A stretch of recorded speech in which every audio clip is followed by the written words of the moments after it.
ఈ యాత్రని విజయవంతంగా ముందుకు తీసుకుని పోతా ఉన్నాం.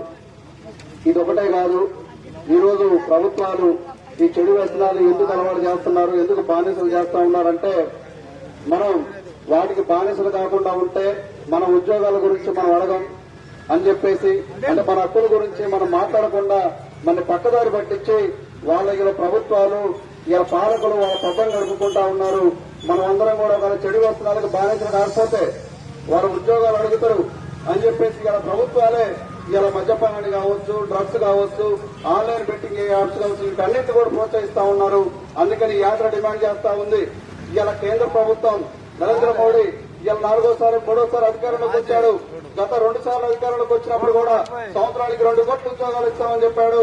ఇప్పటికి 10 సంవత్సరాలు మళ్ళా దాటి ఇప్పుడు సంవత్సరం దాటుతా ఉంది. మరి 22 కోట్ల రూపాయలు, 22 కోట్లు ఇలా ఉద్యోగాలు ఇవ్వాలి. కానీ ఇవాళ ఎంతవరకు ఇచ్చాడు నరేంద్ర మోడీ అని చెప్పేసి మనం అడుగుతా ఉన్నాం.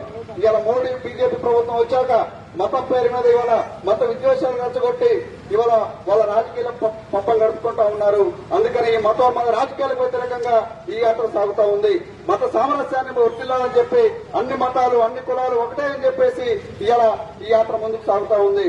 అందుకనే ఇవాళ ఈ కాంగ్రెస్ ప్రభుత్వం వచ్చాక కూడా సంవత్సరానికి 2 లక్షల ఉద్యోగాలు ఇస్తామని చెప్పేసి యూత్ డిక్లరేషన్ ని ఇవాళ రాహుల్ గాంధీ గారిని పిలిపించి మరి ఇవాళ యూత్ డిక్లరేషన్ ని వాళ్ళు ప్రకటించారు. కానీ ఇప్పటికి సంవత్సరంన్నర అవుతా ఉంది.